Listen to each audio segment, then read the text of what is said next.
میں یہ تکلیف کی آپ سے معافی بھی چاہتا ہوں.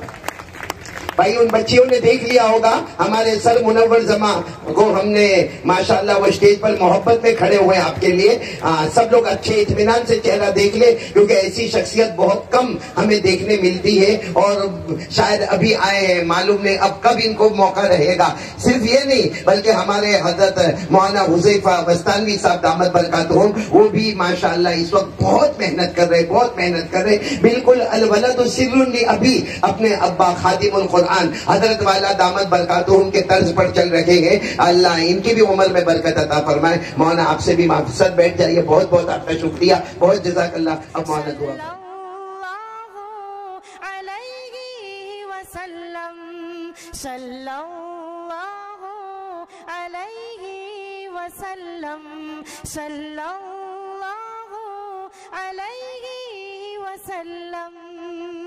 بھائی. اب بہت بڑے سر ہمارے منور زماں سر کا بیان ہونے والا ہے اور بہت ہی اچھے اسپیکر ہے. آپ تمام حضرات سے درخواست ہے کہ آپ لوگ اپنی اپنی جگہ بیٹھ جائیں اور ہم سر سے بہت ہی عاجزانہ التماس کرتے ہیں کہ وہ اپنے بیان سے ہم سب کو سرفراز فرمائیں.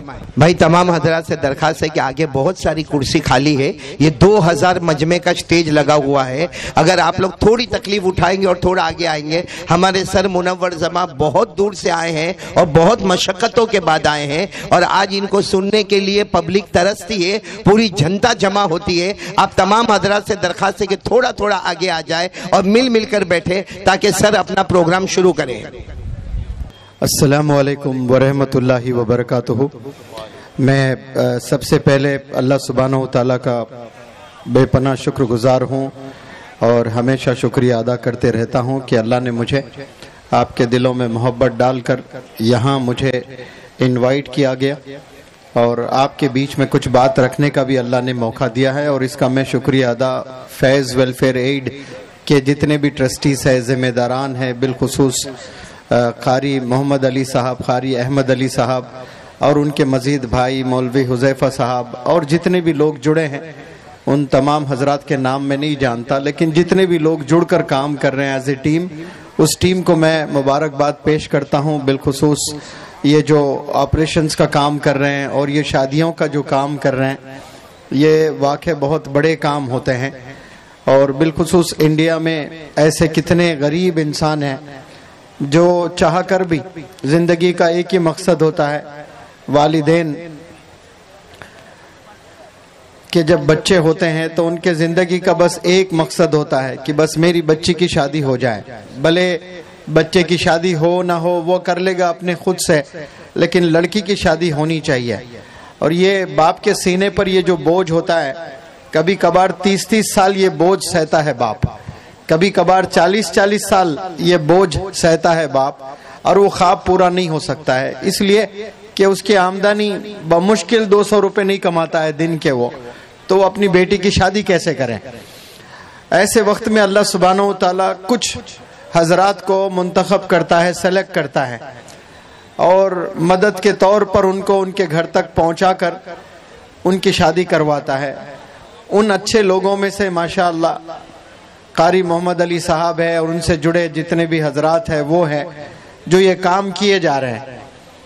اور یہاں جتنے حضرات ہیں بالخصوص جو لوگ یہاں پر جمع ہیں, میں ان سے مخاطب تو ہوں ضرور, لیکن میں چاہتا ہوں کہ میری آواز ان کے کانوں تک ضرور جائے جن کی آج شادی ہو رہی ہے.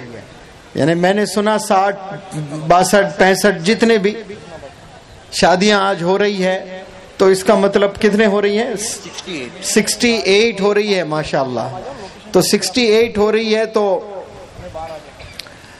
136 انسانوں سے میں بات کر رہا ہوں ابھی.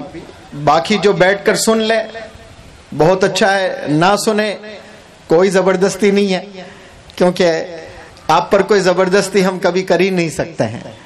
لیکن جن کی شادی ہو رہی ہے 68 بندوں کی جو شادی ہو رہی ہے, اس کا مطلب 136 جو انسان یہاں پر آج بیٹھے ہیں جن کی شادی ہو رہی ہے, ان سے میں مخاطب ہوں. وہ مجھے بہت غور سے سنیں. اور صرف یہی 136 نہیں بلکہ جتنے لوگ بیٹھے بھی ہیں اور میڈیا کے ذریعے سے میری آواز جہاں جہاں تک جا رہی ہے، بالخصوص وہ ینگسٹرز جو ابھی شادی نہیں کیے ہیں، وہ مجھے بہت غور سے سنیں۔ اللہ سبحانہ و تعالیٰ نے اس کائنات کو بنا کر آسمان، چاند، تارے، سورج، زمین، پیڑ، پہاڑ، سارے چیزیں بنانے کے بعد اللہ نے کہا کہ انسان اشرف ہے، یعنی انسان اعلیٰ ہے، انسان بہترین ہے۔ سب کے ہاتھوں میں موبائل فون ہے، لیکن ہم سب کو پتا ہے کہ موبائل میں کون سا موبائل اعلیٰ ہے، کون سا موبائل بہترین ہے۔ تو سب کے زبان پر ایک ہی نام آتا ہے، ایک ہی کمپنی کا نام آتا ہے، آئی فون ہے، ایپل ہے، کیونکہ اس میں کوئی وائرس نہیں ہے اور برانڈڈ فون ہے، زبردست فون ہے۔ بالکل اسی طرح اللہ سب کو بنانے کے بعد کہتا ہے انسان اشرف ہے۔ اللہ کہہ رہا ہے انسان اشرف ہے، عورت اشرف ہے، مرد اشرف ہے، گورا انسان اشرف ہے، کالا انسان اشرف ہے۔ ایسا نہیں کیا اللہ نے، ایسے ڈیفرینشیٹ نہیں کیا ہے۔ سارے انسانوں کو اللہ نے اشرف کہا، اعلیٰ کہا، بہترین کہا۔ کوئی اسکول میں ٹیچر پورے 40 بچوں کی تعریف نہیں کرتی ہے، صرف 3 جو ٹاپرز ہوتے ہیں بس انہی کے قصیدے پڑھتی ہیں ٹیچر، باقی جو 37-35 بندے ہوتے ہیں ان کو تو ڈانٹ ہی ملتے رہتی ہے۔ لیکن اللہ نے جتنے انسان کو بنائے اس سب کو بنانے کے بعد اللہ نے ایک ٹرافی دیا۔ آج کتنے لوگوں کو ٹرافیز ملے ہیں، ایوارڈز ملے ہیں، فیلیسیٹیشن ہوا ہے۔ بلکہ میں کہتا ہوں 31 جنوری کو ہندوستان کا فیلیسیٹیشن ڈے منایا جائے، اتنے لوگوں کو آپ نے فیلیسیٹیٹ کیا ہے ماشاءاللہ۔ اور یہ ٹرافیز، میمنٹوز جو ملتے ہیں اللہ نے بھی تو ایک دیا ہمیں، وہ کیا ہے؟ اشرف، یعنی سپریم، بہترین، اعلیٰ۔ اب اس کے بعد ہم لوگ کام نہیں کر کر ہم نکمے ہو جاتے ہیں۔ کوئی چور ہو جاتا ہے، کوئی زانی ہو جاتا ہے، کوئی عجیب عجیب گناہوں میں ملوث ہو جاتا ہے، کوئی ڈرگ ایڈکٹ ہو جاتا ہے۔ یہ اس کے کرتوتے ہیں، وہ ذمہ دار ہے۔ لیکن اللہ نے تو انسان کو اعلیٰ بنا کر بھیجا ہے۔ اب اس کا استعمال آپ صحیح کرو گے تو آپ زندگی بھر اعلیٰ ہی رہیں گے۔ تو آپ نے زندگی کو سمجھنا ہے، اللہ کے اس تحفے کو سمجھنا ہے اور اپنے زندگی کو بہتر سے بہتر بناتے ہوئے اپنی زندگی گزارنا ہے۔ اور پھر اللہ نے انسانوں کو بنانے کے بعد اللہ نے شادی بھی رکھا ہے، جس کو میرج ہم لوگ کہتے ہیں۔ لیکن آج اس کے دور میں جو 2024 میں ہم لوگ زندگی گزار رہے ہیں، یہ تو 2024 میں میرج سے پہلے جو رشتے قائم ہوتے ہیں، لڑکا لڑکی جو بات چیت کرتے ہیں، پھر پیار ہوتا ہے، پھر زنا کرتے ہیں، اس زنا کو انگریزوں نے نام دیا ہے لو میرج، یعنی لو کرو پھر بعد میں میرج کرو، پھر میرج کے بعد میں 90% ہیٹ کرنے لگتے ہیں۔ شروعات love, second marriage, third hate, fourth divorce.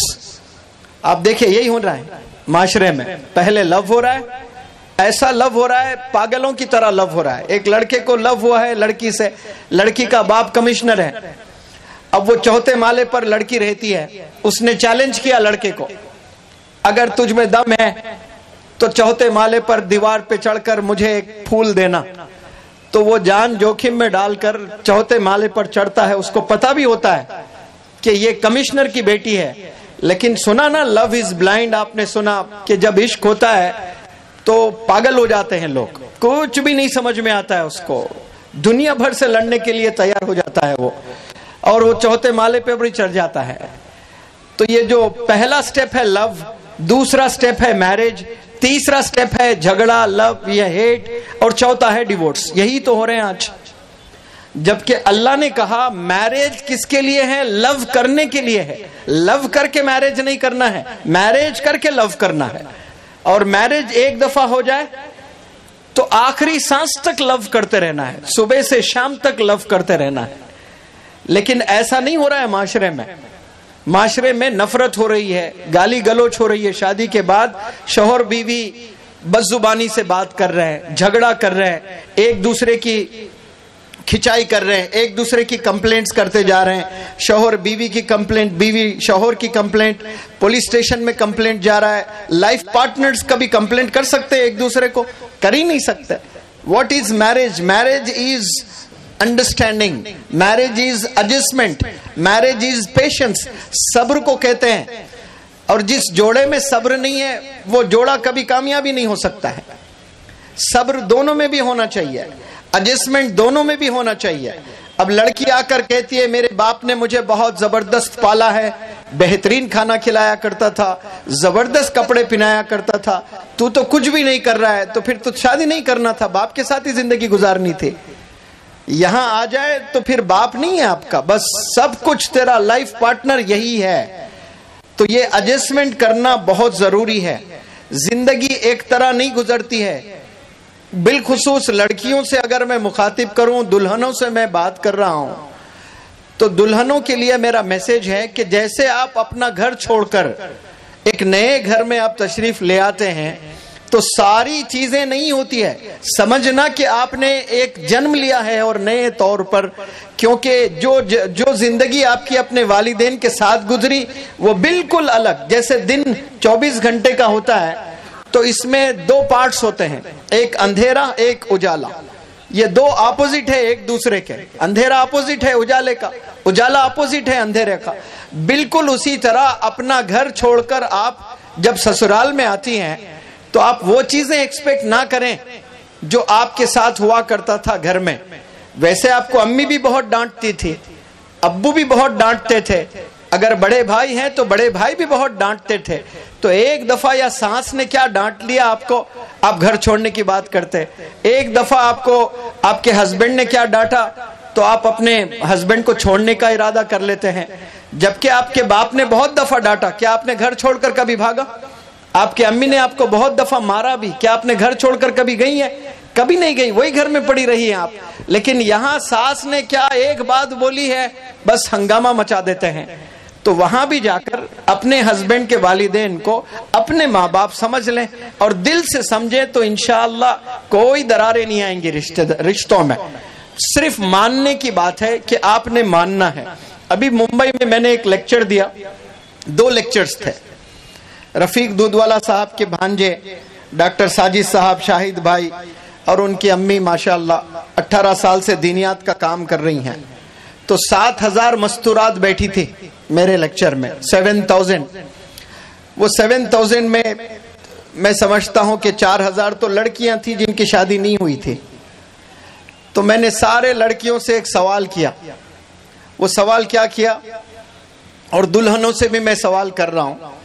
میں نے ان سے سوال کیا کہ مستقبل میں یعنی فیوچر میں کیا آپ لوگ شادی کرنا چاہتے ہیں؟ ہاتھ اٹھائیے. تو قاری صاحب ایک بھی لڑکی ہاتھ نہیں اٹھائی. پھر میں نے کہا یہ سنت ہے. اما عائشہ نے شادی کیا آپ صلی اللہ علیہ وسلم سے, فاطمہ رضی اللہ تعالیٰ عنہ نے شادی کیا حضرت علی سے. اب بتاؤ پیارے بچیوں, مستقبل میں شادی کرنا چاہتی ہیں؟ تو 4000 بچیاں سب ہاتھ اٹھائیں.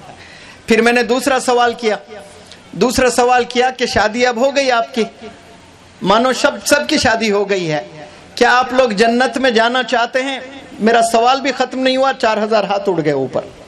پھر میں نے تیسرا سوال کیا, اب بتاؤ چونکہ آپ نے فیصلہ کر لیا جنت میں جانے کا, تو اکیلے جانا چاہتی ہیں یا اپنے ہسبینڈ کے ساتھ جانا چاہتی ہیں؟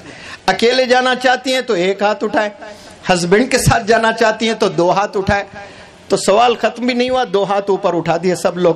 میں نے کہا اب ہے فائنل میچ, آخری سوال ہے, اب اس سوال کا جواب دیں کہ آپ کے ہسبینڈ کی جنت کہاں ہے؟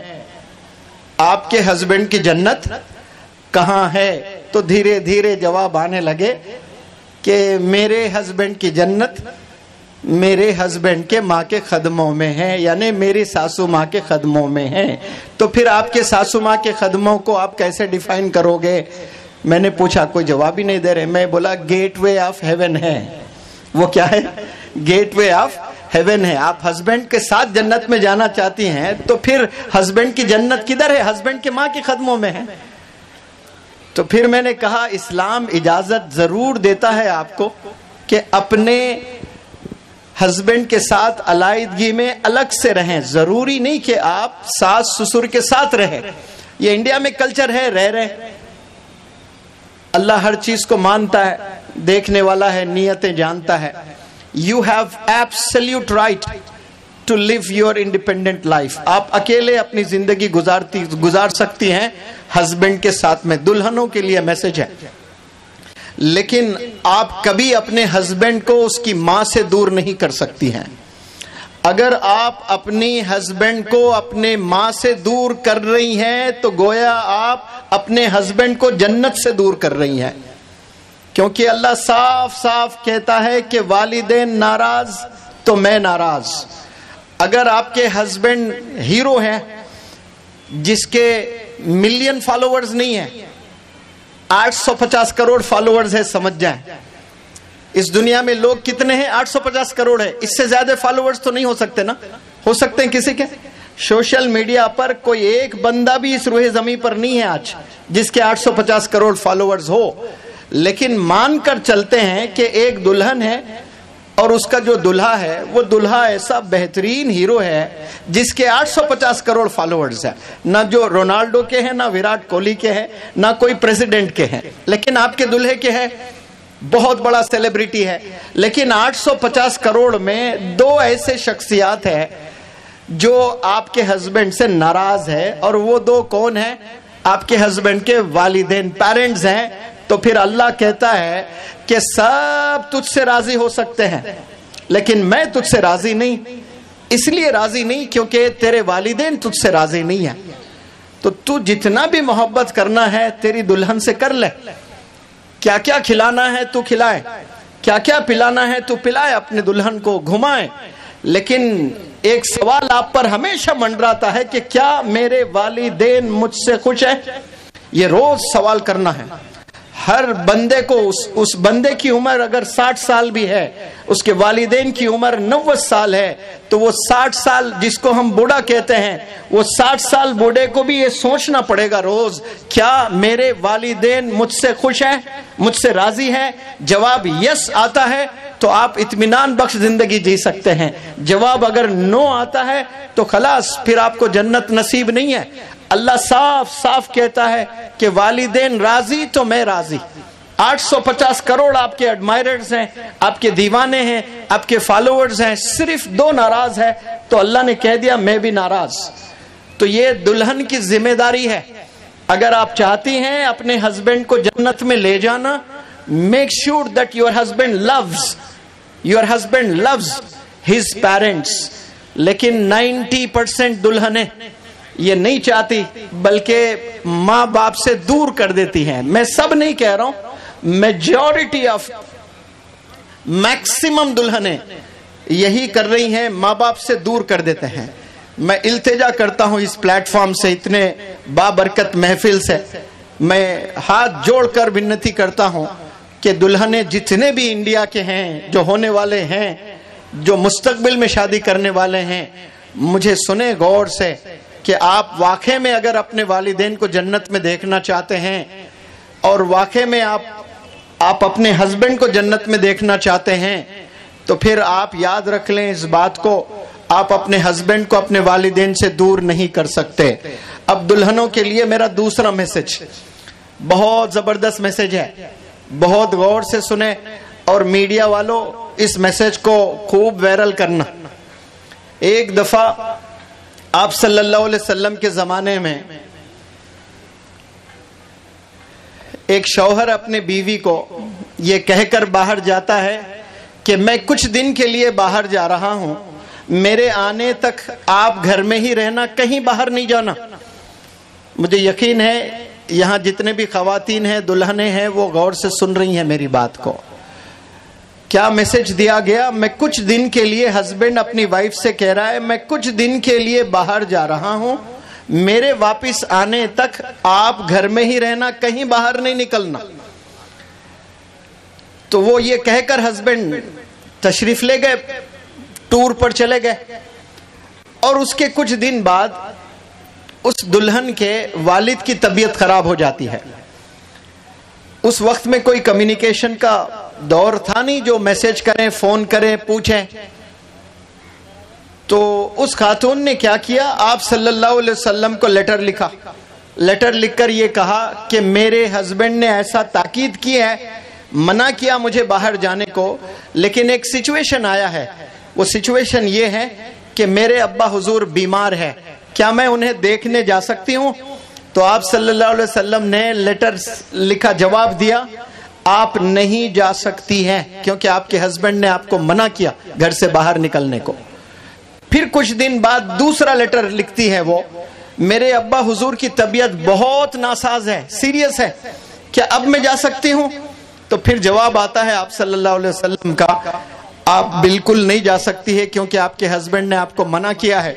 پھر کچھ دن کے بعد ایک غمزدہ لیٹر لکھتی ہے وہ دلہن کہ مائی ڈیڈ از نو مور، میرے ابا حضور ابھی اس دنیا میں نہیں ہے، انتقال فرما گئے، کیا اب میں جا سکتی ہوں؟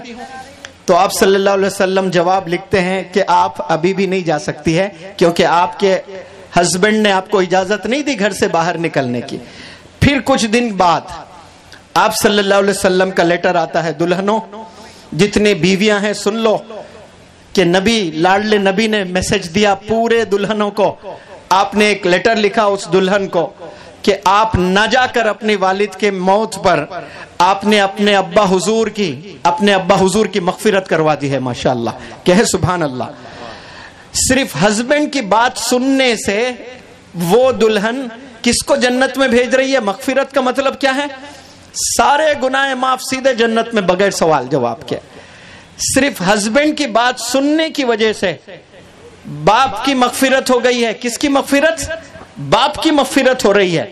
یہ درجہ رکھا ہے. اس لیے علماء حضرات میں بتائے کہ سجدہ کرنے کا حکم اگر ہوتا تو دلہن کو کس پر واجب ہو جاتا؟ اپنے ہسبینڈ پر سجدہ کرنے کا حکم ہوتا، اپنے ہسبینڈ پر حکم کرنے کا، سجدہ کرنے کا حکم ہوتا. اتنا مرتبہ ہے ہسبینڈ کا، لیکن آج دونوں میں کوئی انڈرسٹینڈنگ نہیں ہے. ہر ذری چھوٹی بات ہوتی ہے تو سیدھا وہ گھر چھوڑ کر میکے اپنے گھر چلے جاتی ہے. اور جتنے ڈیورسز ہو رہے ہیں، یہ ڈیورسز میں کہتا ہوں 30 سے 40% جو رول ہوتا ہے وہ دلہن کے ماں کا ہوتا ہے. اگر ایک گھر میں 3 بہو ہے تو ماں فون کرتی ہے بہو کو کہ بیٹی کیا کر رہی تھی آج صبح میں 5 بجے اٹھی، میں نے جھاڑو لگایا، میں نے کھانا بنایا. پھر وہ پوچھتی ہے اور 2 دلہنیں اور 2 بہو تھے وہ کیا کر رہے؟ نہیں مما وہ تو سو رہے، وہ لوگ کام نہیں کرتے. اب یہ کیا کرے گی؟ نہیں تو بھی ایسی ایکٹنگ کر، تو بھی بتا کہ تجھے بخار ہے، یہ بیماری ہے، تو کام نہ کر. یہ تربیت ہو رہی ہے.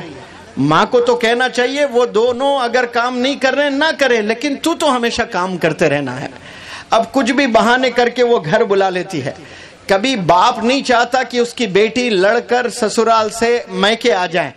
باپ کبھی 1 سیکنڈ بھی اپنے بیٹی کو اپنے گھر میں دیکھنا پسند نہیں کرے گا، لیکن ماں 10 دن بٹھا لیتی ہے گھر میں. اور دونوں میں ڈیورس ہوتا ہے. نقصان کس کا زیادہ ہوتا ہے؟ لڑکی کا ہوتا ہے. لڑکا کل ٹکٹ بک کر کے UK چلا جائے گا، ساؤتھ افریقہ چلا جائے گا، دبئی چلے جائے گا. ایسے لڑکی جا سکتی ہے کہیں؟ سورت چھوڑ کر احمد آباد نہیں جا سکتی، ایک جگہ چھوڑ کر ایک جگہ نہیں جا سکتی ہے. اس لیے رشتے توڑنے کا کبھی خیال بھی نہیں آنے دینا چاہیے.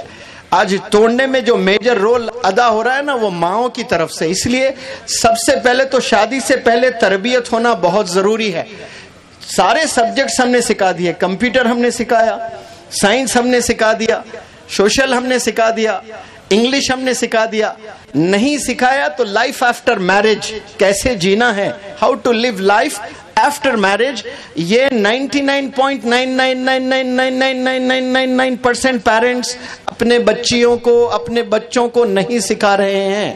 یہ ایک بہت بڑا سبجیکٹ ہے، یہ ایک بہت بڑا پرابلم ہے معاشرے میں. اس کو باقاعدہ NGOs، جیسے یہ NGO شادی تو کرا رہا ہے، میں آپ سے التجا کرتا ہوں کچھ ایسے ٹرینرز کو بھی ہائر کریں، ہائر کر وہ پیرنٹس کو بھی ٹریننگ دیں، اور بالخصوص یہ دلہے دلہنوں کو بھی ٹریننگ دیں. تب جا کر رشتوں میں مضبوطی آئے گی. ایک قصہ تھا، میرے پاس ایک عورت فون کی تھی، خاتون نے فون کر کے بڑا رو رہی تھی. میں نے پوچھا آنٹی بتائیں کیوں رو رہی ہے؟ نہیں بیٹا میں بہت پریشان ہوں، آپ کے ویڈیوز بہت دیکھتی ہوں، میں بہت پریشان ہوں اپنی بہو کو لے کر. میں نے پوچھا کیا ہوا، بہو نے کیا کیا؟ اس نے کہا ہمارا جینا حرام کر دیا ہماری بہو رانی نے، وہ اتنا ستا رہی ہے، میرے بیٹے کی زندگی ڈپریشن تک چلے گئی ہے. تو پھر میں نے کہا یہ جو پرابلم آپ بتا رہی ہیں یہ ون سائڈ پرابلم ہے جو آپ نے بتایا.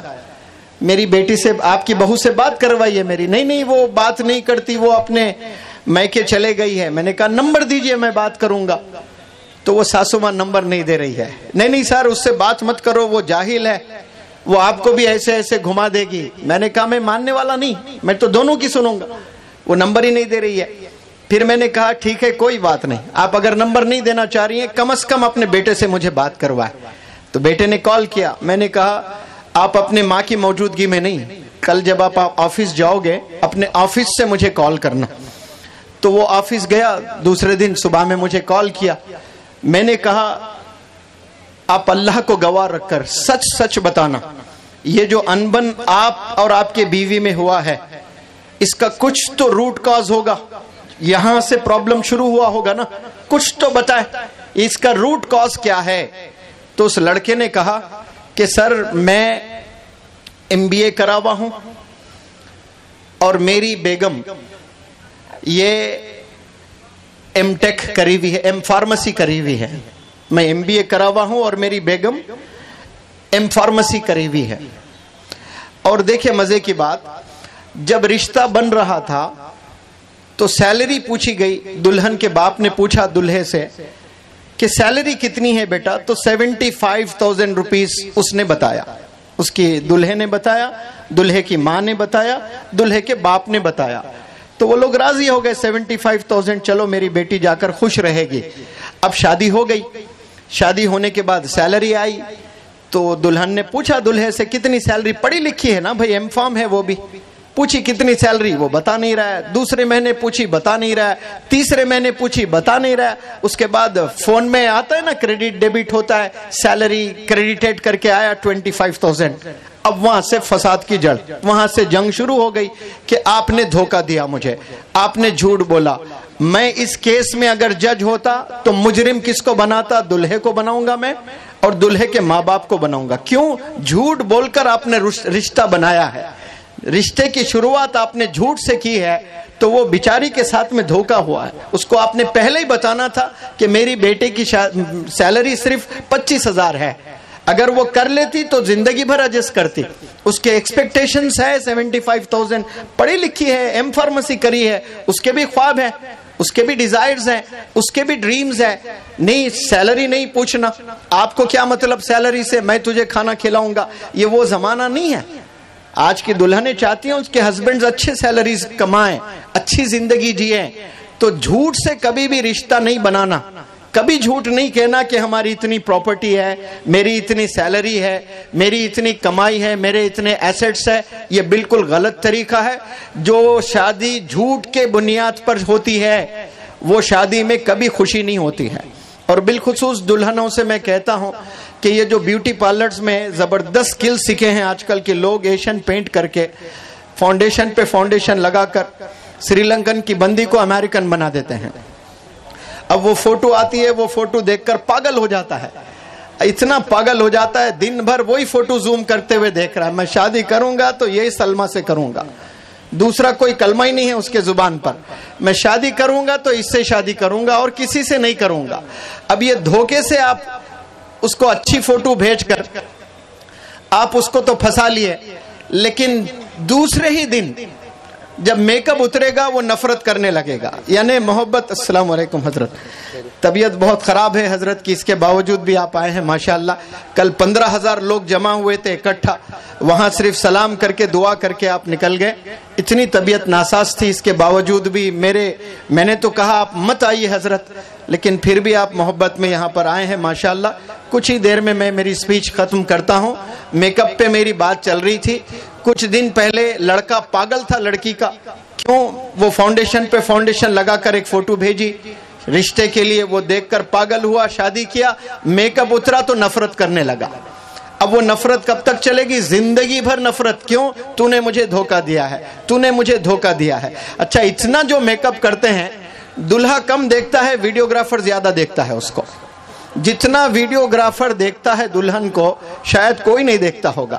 اب وہ جو سج رہی ہے نا, کس کے لیے سج رہی ہے؟ ویڈیوگرافر کے لیے. یا پھر جو بیوٹیشن جو بھی بیوٹی پارلر میں کام کرتے ہیں اگر وہ مرد حضرات کر رہے ہیں پینٹنگ تو اس سے زیادہ کوئی نہیں دیکھ رہا ہے. تو سمپلسٹی, پہلے جیسی لڑکی ہے تھوڑا سا میک اپ کر لے, لکس سے صابن سے منہ ہاتھ دھو لے, لیرل پاؤڈر لگا لے, بس جا کر کھڑے ہو جائے. اگر اس نے کہا قبول ہے تو پھر زندگی بھر آپ کو محبت کرتا رہے گا. اب اس کے اوپر ایشین پینٹ لگا لیں تو اب تو تعریف کے پھول باندھے گا وہ. لیکن پہلی جو سٹیپ ہے نا وہ اپنے ایگزسٹنس کو دکھائیں, جیسے ہیں ویسے دکھنے کی کوشش کریں. لیکن شروع میں ایسے تیار ہو کے آتے ہیں خود کے ماں باپ نہیں پہچانتے. بیوٹی پارلر سے بیٹی گھر آ گئی تو اس کی سگی ماں اس کی سہیلی سمجھ کے اس کو چائے پلاتی ہے, پھر بولتی ارے امی میں ہوں, ارے تو ہے, میں تو تیری سہیلی سمجھ رہی تھی. اتنی تیار ہو کر آتے ہیں. تو یہ سننے میں بڑے آپ کو جوکس لگ رہے ہیں لیکن اس کی وجہ سے کئی رشتے ٹوٹ جاتے ہیں.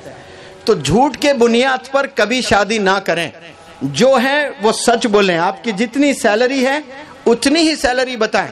12,000 ہے تو 12,000 بولے, لیکن ماں دلہے کی ماں بولتی ہے 40,000 کما رہا ہے, تو وہ بیچاری دلہن کیا ایکسپیکٹ کرے گی, ہر مہینہ 40,000 ایکسپیکٹ کرے گی. اب وہ لا کر 1,000 دے رہا ہے اپنے دلہن کے ہاتھ میں, تو رشتہ ٹوٹنا لازم ہے وہاں پر.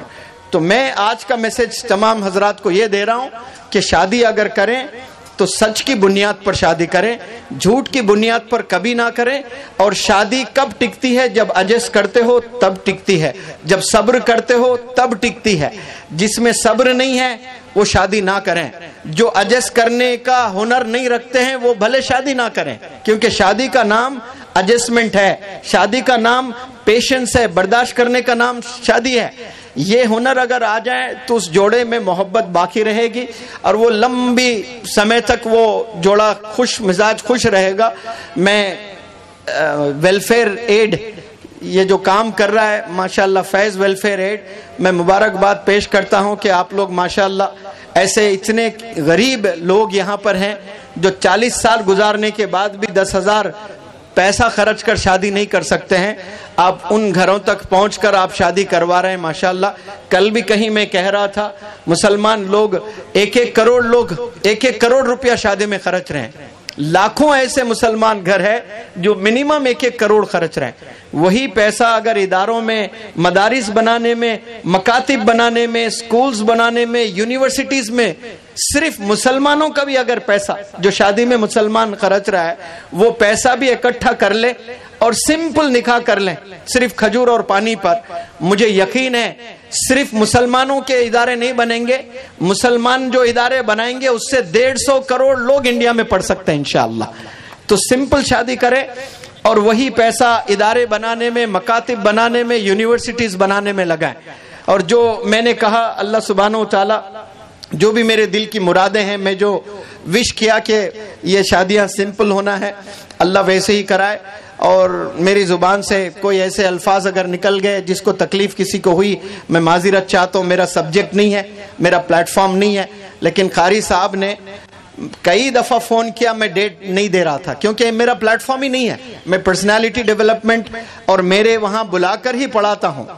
لیکن آپ نے شروع میں بھی سنا ہوگا 10-20 کالز کیے ہیں, میسیجز کیے, میں ڈیٹ نہیں دے رہا تھا. لیکن مولانا غلام صاحب وستانوی دامت برکاتہم مسجد نبوی میں بیٹھ کر مجھے فون لگائے.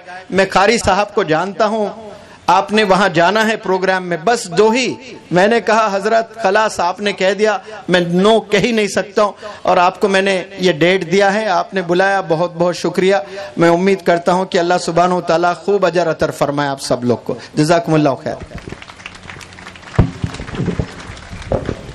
جزاکم اللہ تعالی احسن الجزاء. بہت ہی قیمتی نصائح سے نوازا ہے اور موقع کی مناسبت سے نوازا ہے. اللہ تبارک و تعالی اس پر عمل کرنے کی توفیق عطا فرمائے. ہم ہمارے سر منور جماعت صاحب سے ایک چھوٹی سی ریکویسٹ کرنا چاہتے ہیں. یہ ریکویسٹ آئی ہے یہاں پر میرے پاس پیپر پر کہ بہت سی چھوٹی چھوٹی بچیاں ہیں جو آپ کا چہرہ دیکھنا چاہ رہی ہے لیکن ان کو آگے آنے کوئی دے نہیں رہا ہے, تو بیچاری بہت پریشان ہے. وہاں سے انہوں نے ایک چھوٹا خط بھیجا ہے کہ منور صاحب سر اگر 1 منٹ کے لیے کھڑے ہو جائے تو وہ آپ کا چہرہ دیکھ لے گئے, کیونکہ جب آپ نے پیچ بھی دیا, لیکچر بھی دیا, تو آپ بیٹھے ہوئے تھے, آپ کھڑے ہوئے نہیں تھے, اس لیے وہ چاہتے. اور میں یہ تکلیف کی آپ سے معافی بھی چاہتا ہوں. بھائی ان بچیوں نے دیکھ لیا ہوگا ہمارے سر منور جمع کو, ہم نے ماشاءاللہ وہ سٹیج پر محبت میں کھڑے ہوئے آپ کے لیے. سب لوگ اچھے اطمینان سے چہرہ دیکھ لے, کیونکہ ایسی شخصیت بہت کم ہمیں دیکھنے ملتی ہے اور شاید ابھی آئے ہیں, معلوم نہیں اب کب ان کو موقع رہے گا.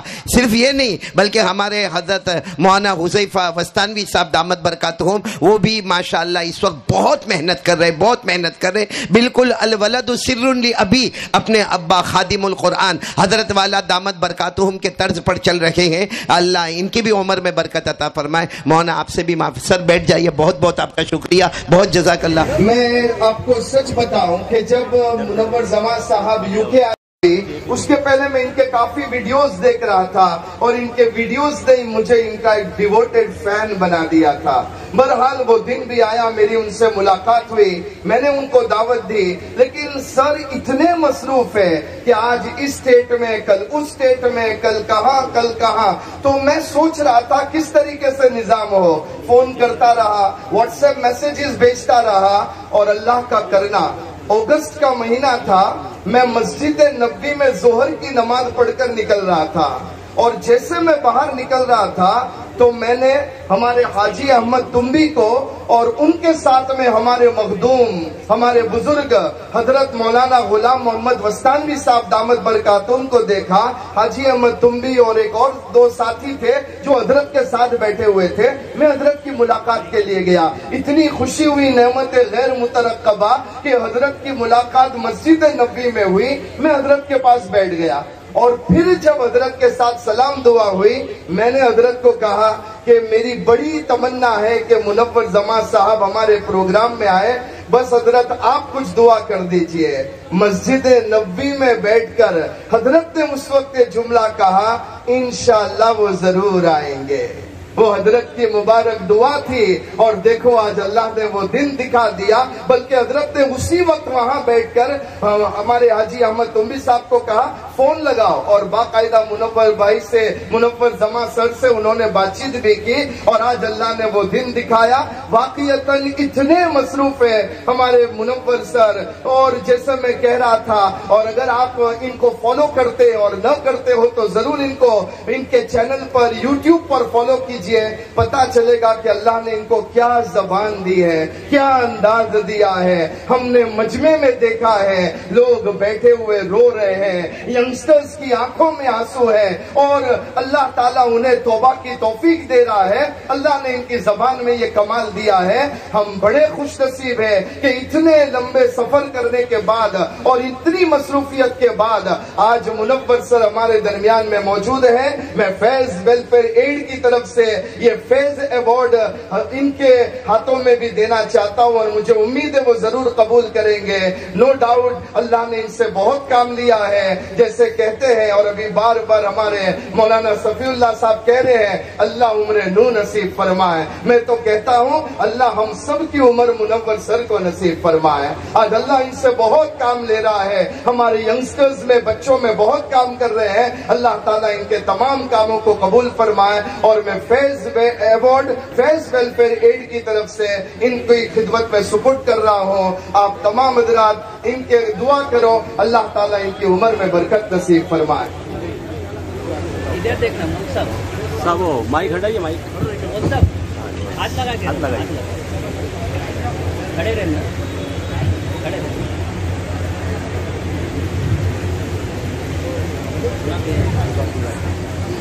جزاکم اللہ تعالی احسن الجزا.